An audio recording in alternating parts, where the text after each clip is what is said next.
군대 생활할 때 저는 해병대 출신입니다. 해병대 수색대대 그 빡세다는 공수부대 출신이 아니라요. 해병대는 해병대인데 운전병이었습니다. 예. 교관이 면허증 있는 사람 나와보라 그래가지고 나갔더니 바로 운전병이 됐습니다. 예.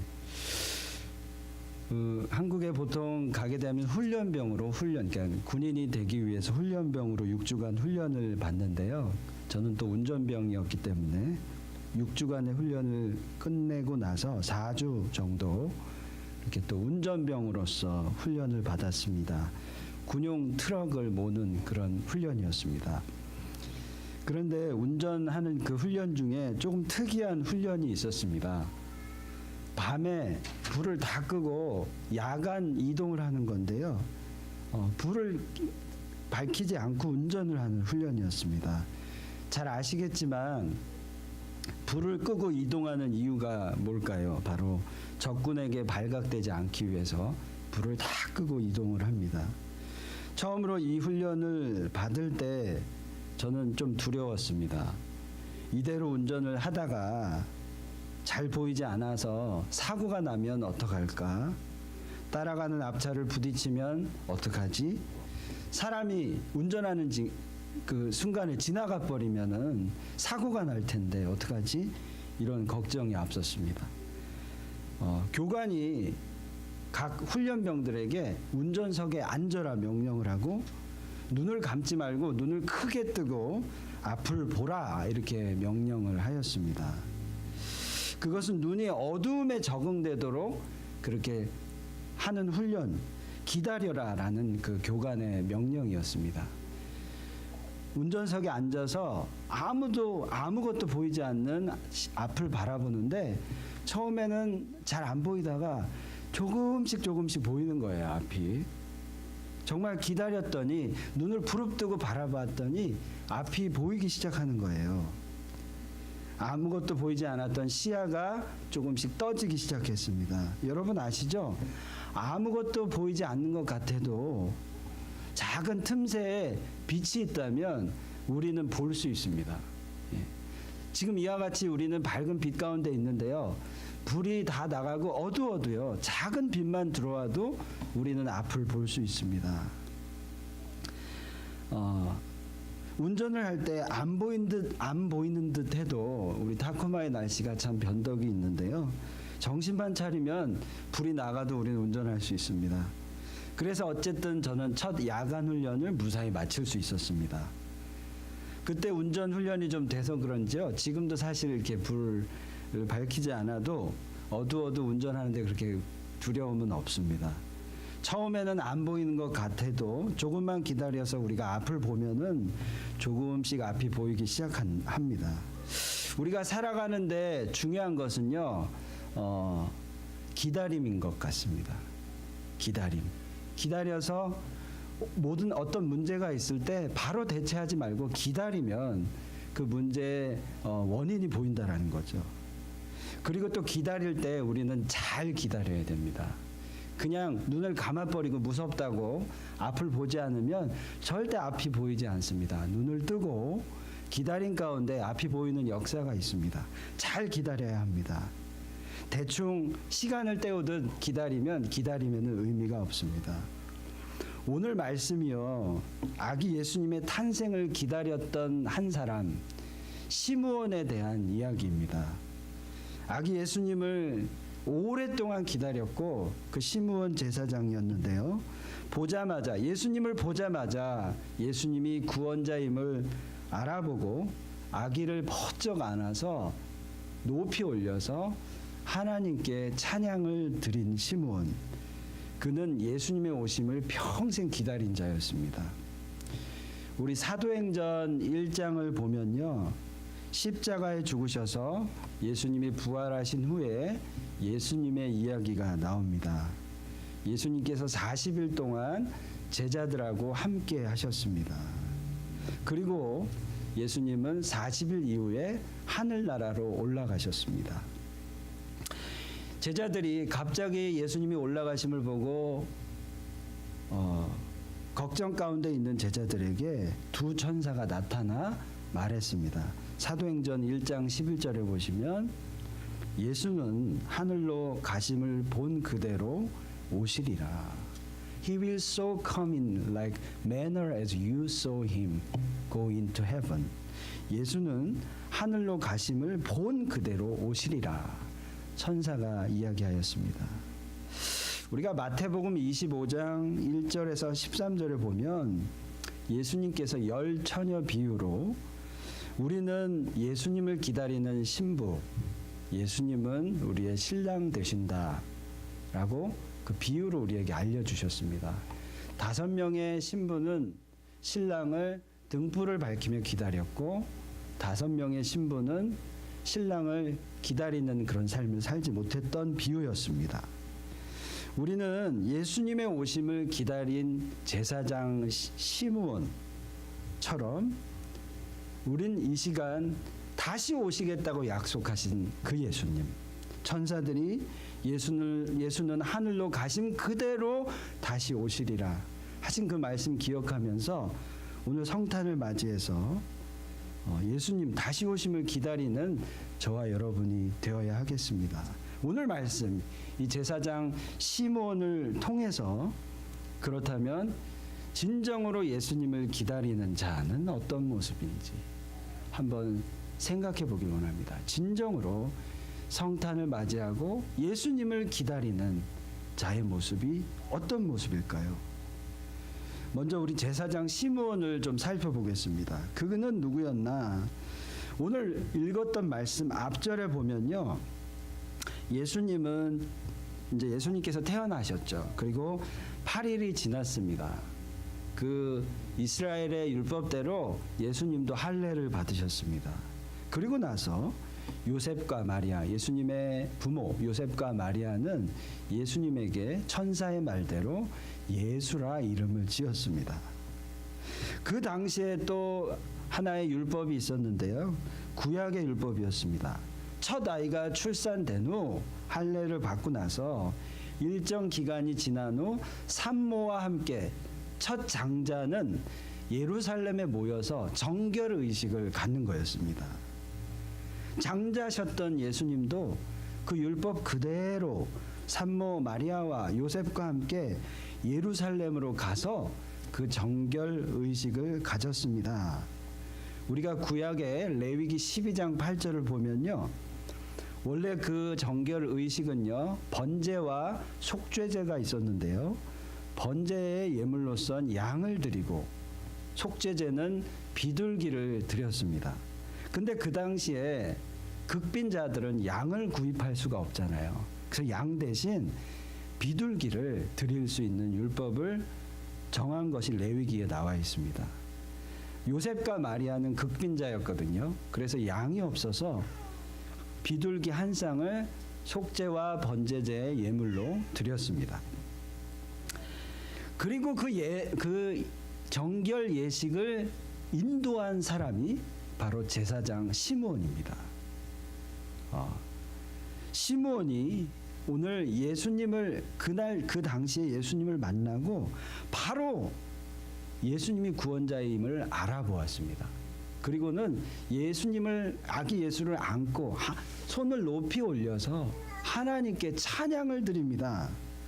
그 말씀이 오늘 말씀 29절부터 32절에 있습니다. 오늘 말씀 29절, 32절 주제여 이제는 말씀하신 대로 종을 평안히 놓아 주시는도다.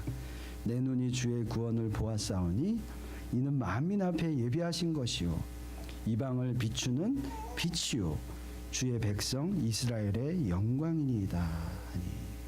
네. 예수님을 오랫동안 평생에 기다렸던 시므온은 예수님을 보자마자 하나님께 영광의 찬양을 드렸습니다. 이와 같이 만민 중에 만민 앞에 예비하신 것이요 이방을 비추는 빛이다라고 하나님께 찬양을 한 겁니다. 여러분 아시나요? 핍박받은 초대교회 때 암호와 같이 쓰였던 말이 있습니다. 다른 사람들이 다른 사람들이 이해하지 못하는 암호와 같은 말, 바로 마라나타라는 말입니다. 마라나타. 이 마라나타라는 아람어의 뜻은 주님 속히 오시옵소서. Lord come quickly. 이 말을 믿는 자들이 예수님께서 다시 오심으로 궁극적으로 완성될 하나님 나라를 고대하는 그들의 간절한 마음을 우리는 이 마라나타를 통해서 알게 됩니다. 예수님은 부활 후에 40일 동안 제자들과 함께 하셨습니다. 그리고 제자들과 함께 공생의 기간 동안 사역했던 그 사건, 기적의 의미들을 설명해 주셨습니다. 그때까지 제자들은 잘 이해를 하지 못했다가 예수님의 그 설명을 듣고 하나하나 이해하는, 진리를 깨닫는 행복한 시간이었습니다. 구약의 선지자를 통해 예언된 하나님 나라에 대해서 들었고요. 예수님이 오심으로 이미 시작된 하나님 나라의 이야기를 들었습니다. 그리고 예수님이 곧 다시 오셔서 완성될 하나님 나라에 대해서 들으면서 그 제자들은 기쁨이 넘쳤습니다. 그리고 예수님이 하늘나라로 올라가시고 다시 오시겠다 약속하신 것입니다. 사랑하는 성도 여러분, 우리가 성탄을 맞이하며 이 시간 꼭 기억해야 할 것이 있습니다. 바로 예수님 다시 오시겠다는 약속입니다. 여러분이 제자들과 같이 지금 이 시간 하나님 나라의 기쁨을 누린다면 예수님이 이 땅에 오심으로 완성될 하나님 나라의 그 기쁨을 고대하며 살아야 하는 것이죠. 우리 예수님을 믿는 사람들은 주님 오심을 기다리는 자들입니다. 제가 신학교를 다닐 때 두 사람의 싱글 신학생의 이야기를 우연히 들은 적이 있습니다. 한 학생이 다른 학생에게 이렇게 얘기했습니다. 오늘 당장 주님이 오시면 어떡하지? 그럼 안 돼. 나 아직 사역도 시작해야 하고 결혼도 해야 하고 누릴 것도 아직 많은데 오시면 안 돼. 조금 나중에 오셔야 돼. 그런 이야기를 제가 얼핏 우연히 듣게 되었습니다. 처음엔 그 말이 무슨 말인지 이해가 됐습니다. 아직 할 일도 많고 누릴 것도 많고 결혼도 해야 하고 아직 경험할 게 많다라는 것이죠. 그런데 왠지 모를 제 안에 그런 씁쓸함이 있었습니다. 주님을 믿는 종들인데 예수님이 다시 오실 필요가 없다는 말인가? 이런 생각도 들었고요. 그럼 이 땅에 임할 천국은, 예수님의 오심으로 임할 천국은 지금 이 세상보다 못하다는 말인가? 라는 생각이 들었습니다. 여러분은 어떤 생각을 가지고 계십니까? 지금 당장 오늘 예수님이 이 땅에 오신다면 여러분 정말 예수님을 맞이할 준비가 되어 있으십니까? 침례식 드릴 때, 침례를 받을 때 제가 물은 질문 중에 하나는 이것입니다. 지금 만약에 육신의 죽음을 맞이해서 하늘나라로 가게 되면 천국에 가게 되실 것임을 확신하십니까? 라고 물었습니다. 그러면 여러분은 어떻습니까? 정말 예수님의 오심을 지금 기다리고 계십니까? 이것에 대해서 확실한 답이 있어야 합니다. 그것이 바로 믿는 자이고요. 성탄을 맞이하는 우리의 자세입니다. 이 분명한 답은요, 시므온처럼 예수님을 평생에 기다리는 신부처럼 사는 그 시므온처럼 의롭고 경건한 삶을 살아갈 때 이 답을 얻게 됩니다. 진정으로 시므온과 같이 의롭고 경건한 삶을 살아가는 것이 무엇일까요? 제가 어제 생명의 삶 묵상을 하는데 마태복음 1장을 묵상했습니다. 여러분도 하셨으리라 믿는데요. 그곳에 요셉이 등장합니다. 그 예수님의 아비 요셉. 그 요셉의 난감한 상황을 제가 좀 제 입장에서 생각해 보았습니다. 아주 힘든 상황이었습니다. 근데요, 마태복음 1장 19절에 요셉은요, 의로운 사람이었습니다. He was righteous man. 그가 아내 마리아가 임신한 소식을 듣습니다. 그 임신의 소식을 듣고 성령의 인도하심으로 믿고 아내를 보호하기 위해서 사람들 몰래 그와 헤어지기를 작정합니다. 아내를 보호하기 위해서. 의로운 자였던 그 요셉은요, 성령의 잉태를 받아들였습니다. 그 아내의 성령의 잉태를 받아들였습니다. 세상의 질타를, 세상의 심판을 사랑하는 아내를 보호하기 위해서 그 아내와 헤어지기로 작정한 겁니다. 이 상황을 막기 위해서 그는 그렇게 결단한 거죠. 이제 갓 만난 사랑하는 아내 마리아와 헤어짐을 갖는 순간이었습니다. 그 입장에 서보니 참으로 힘든 순간이었던 것 같아요.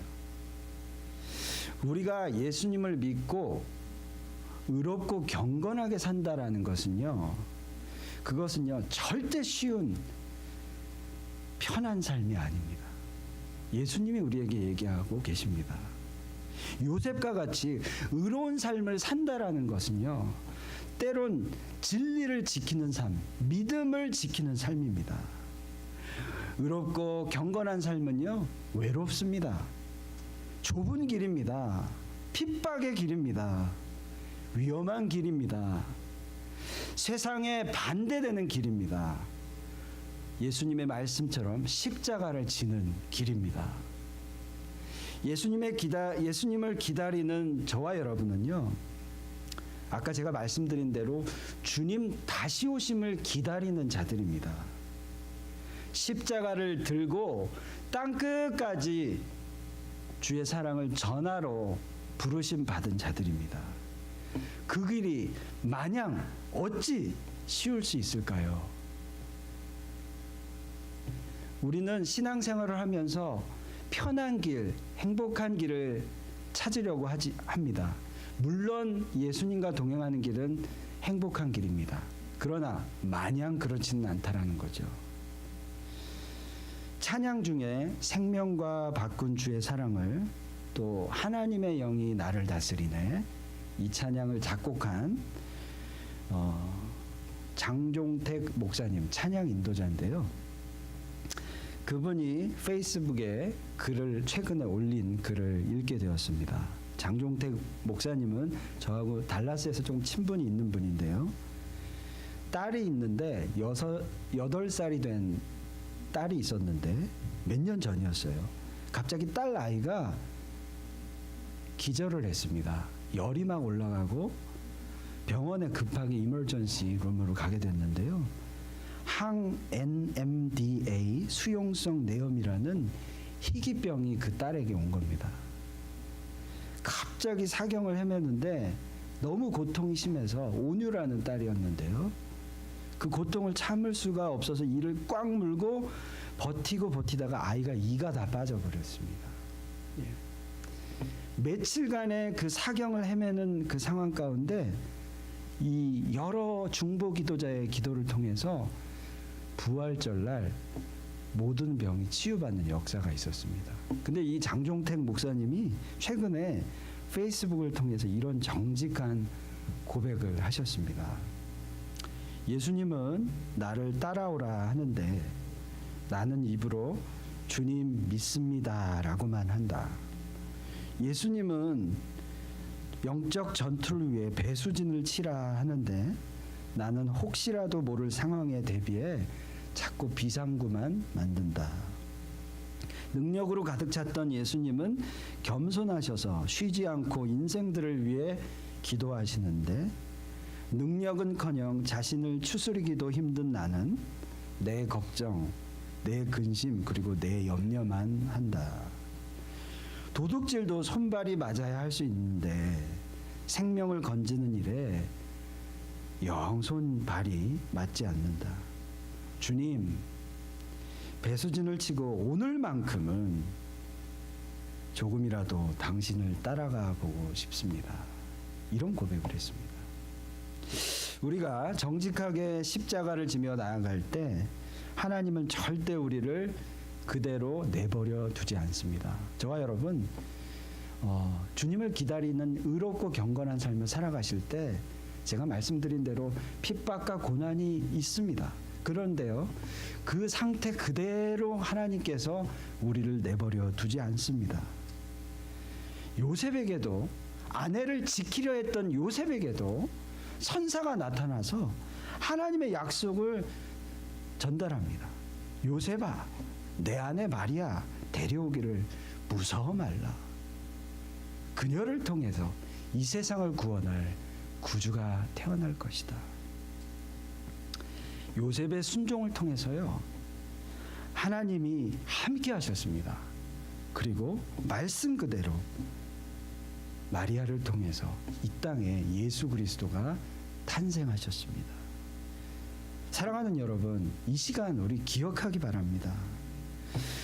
제가 아까 말씀드린 대로 의롭고 경건한 삶, 예수님을 기다리는 삶, 그 십자가 길을 걸을 때 좁고 협착한 길이지만 하나님은 저와 여러분과 함께 하십니다.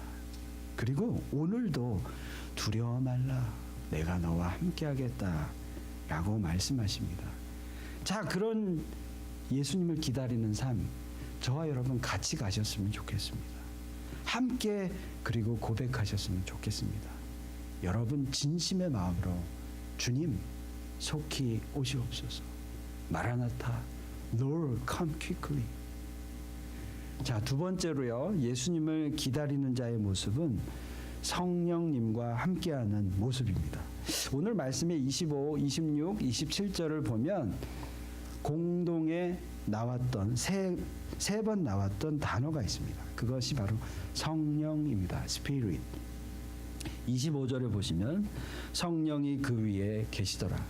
26절에는 성령의 지시를 받았더니, 27절에 성령의 감동으로 성전에 들어가매. 예. 이 말씀은요, 성령님이 제사장 시몬에게 평생 동안 같이 있었고 그에게 지시하셨고 감동을 주셨다라는 거죠. 전적으로 성령님이 그와 함께 하셨다라는 말입니다. 시몬은요, 자기의 뜻이나 경험, 생각대로 움직인 것이 아니라 오늘 말씀을 통해 우리가 깨닫게 되는 것은 하나님의 뜻대로만 움직였다라는 겁니다. 성령님의 인도하심을 받는 것은요, 내 안에 계신 예수님, 내 안에 예수님이 계십니다. 그 예수님, 곧 성령님을 의지하는 삶입니다. 그분의 인도를 받는 삶입니다. 이것을 위해 우리가 필요한 것은요, 내 안에 성령님이 계시구나. 주님, 성령님 저에게 말씀하시옵소서. 제가 듣겠나이다. 라는 믿음뿐입니다. 한국 시간으로 지난주 며칠 전이죠. 목요일 날 21일 날 오후 3시 반경에 한국의 충북 제천에 있는 한 스포츠 센터가 화재가 일어났습니다. 여러분 뉴스 보셔서 아시겠지만 한국의 그 화재로 인해서 29명이 사망하였습니다. 세월호 참사와 같이 2014년에 있었던 세월호 참사와 같이 이번 참사도 구조하기 위한 골든타임을 놓치는 안타까운 그런 사건이었습니다. 제가 그것을 마음 아파하면서 관련 기사를 보게 되었는데요. 소방 당국은요, 갑자기 불이 막 순식간에 번지는 그 불길 때문에 오직 한 명밖에 구출하지 못했다라고 합니다. 그런데요, 놀라운 것은요, 한 시민 부자가요, 사다리 차를 가지고 있는 시민 부자인데요, 화재 소식을 듣자마자 그 사다리 차를 몰고 와서 구조자 3명을 구출하는, 그러니까 소방 당국보다 2명이 더 많은 3명을 구출하는 그 기사를 보았습니다. 어떻게 구할 수 있었을까 보면서 제가 참 감동이 되었습니다. 어떻게 구출했는지 그 부자 중에 아들이었던 이기현 씨가 인터뷰하는 내용을 제가 소개해 드리겠습니다. 이기현 씨가 이렇게 얘기했습니다. 처음에 도착했을 때는 빌딩을 보니까 8층 난간에 3명이 도와달라는 구조의 요청을 보게 되었습니다. 5분 정도 사다리차를 세팅하였고 저 8층을 봤는데 처음에 봤을 때 그 모습이 보이지 않고 연기가 자욱하였습니다. 경력이 오래되신 아버지가 직접 크레인을 운전하고 저는 수신호를 보내서 2인 1조로 구조 작업을 시작하였습니다. 연기가 심해서 볼 수가 없어서 감각적으로 연기를 뚫고 버킷을 8층 난간에 댈 수밖에 없는 상황이었습니다. 난간에 이제 됐다라는 것을 어느 정도 인지를 하고 1분 정도를 기다렸습니다. 이 정도면 세 사람이 탔겠지라고 생각하고 이제는 1분 후에 최대한 천천히 떨어지지 않게 그 버킷을 내렸습니다. 한 4층 정도의 사다리가 내려왔을 때 사람 3명이 안전하게 구출되는 것을 확인하였습니다. 예. 제가 이 인터뷰를 보면서요, 참 대단한 구출 작전이다라고 느꼈습니다. 보이지 않는 연기 사이로요, 신호만을 의지해서 8층 난간에 사다리차를 댄 것입니다. 그리고 운전을 해서 3명을 구출할 수 있었습니다. 이 위대한 구조의 힘은요, 자기의 시각을 의지한 것이 아니라 감각을 의지했다라는 것입니다. 만약에요, 이 두 부자가 보여지는 대로 행동했다면 세 사람을 구출할 수 있었을까요? 그들은요, 감각을 의지하였습니다. 그렇다면요, 우리가 성령의 인도하심을 받는다라는 것은 무엇일까요? 그것은요, 나의 힘을 의지하는 것이 아니라요, 내 안에 계신 예수님을 의지하는 것입니다. 내 안에 계셔서 나를 다스리시는 예수님, 그 성령님의 지시만을 받고 성령의 감동하심으로 움직이는 것입니다. 오늘 시므온은요, 그렇게 평생을 살았습니다. 매일매일의 삶에 하나님의 음성을 듣는 축복이 저와 여러분 가운데 있기를 바랍니다. 말씀을 통해, 기도를 통해, 주변에 사랑하는 지인을 통해, 자연을 통해서 내 안에 계신 예수님, 그 성령님, 지금도 저와 여러분에게 말씀하고 계십니다. 늘 깨어서 하나님의 말씀, 그것에 즉각 순종하시는 저와 여러분이 되었으면 좋겠습니다. 주님이 말씀하신다 하시면 망설이지 마시고 주님 앞에 순종하는 그런 우리. 하나님은 그 성령을 구하는 자, 성령의 음성을 구하는 자에게 하나님은 성령을 부어주십니다. 누가복음 11장 13절에 너희가 악할지라도 좋은 것을 자식에게 줄 알거든 하물며 너희 하늘 아버지께서 구하는 자에게 성령을 주시지 않겠느냐 하시니라. 말씀을 맺겠습니다. 사랑하는 여러분, 마라나타, 속히 오시옵소서. 이것은요, 저와 여러분 예수님을 사랑하는 이 땅에 오신 예수님을 감사하고 기다리는 저와 여러분의 고백인 줄 믿습니다. 이 주님 속히 오시옵소서라는 이 고백, 이것이 참된 고백이라면 저와 여러분 오늘 하루를 살 때 신랑을 기다리는 신부와 같이 살아야 합니다. 오늘 평생을 기다렸던 시므온, 그는요 의롭고 경건하게 살았습니다. 그리고 성령의 감동 가운데, 지식 가운데, 인도하신 가운데만 살았습니다. 오직 성령 충만함으로 살았습니다. 성탄을 맞이하면서 진정한 성탄의 감사의 자세는 이제 나에게 은혜 주신 주님 속히 오시옵소서. 내가 주님만을 기다립니다. 이것이 진정한 감사의 고백인 줄 믿습니다. 우리 이 시간 함께 마라나타 주님 오시옵소서, 이 고백을 찬양으로 함께 우리 드렸으면 좋겠습니다. 찬양 가운데 찬양 마라나타라는 찬양이 있는데요. 찬양의 가사 가운데 이렇습니다. 주님 다시 오실 길을 만들자. 십자가를 들고 땅끝까지 우린 가리라. 우리 주님 하늘 영광 온 땅 덮을 때 우린 땅끝에서 주를 맞으리. 이런 가사가 있는데요. 사랑하는 성도 여러분, 성탄을 맞이해서 우리가 보통 예배를 드릴 때는 성탄에 대한 기쁨, 그것을 예배를 드리는데요. 제가 한 달 동안 하나님 말씀 묵상하면서 주님께서 주신 말씀 중에 하나가 바로 마라나타입니다. 진정한 감사. 주님 속히 오시옵소서. 이 고백입니다. Lord, come quickly. We waiting for you coming. 그것이 우리의 진정한 감사인 줄 믿습니다. 우리 함께 찬양하시겠습니다.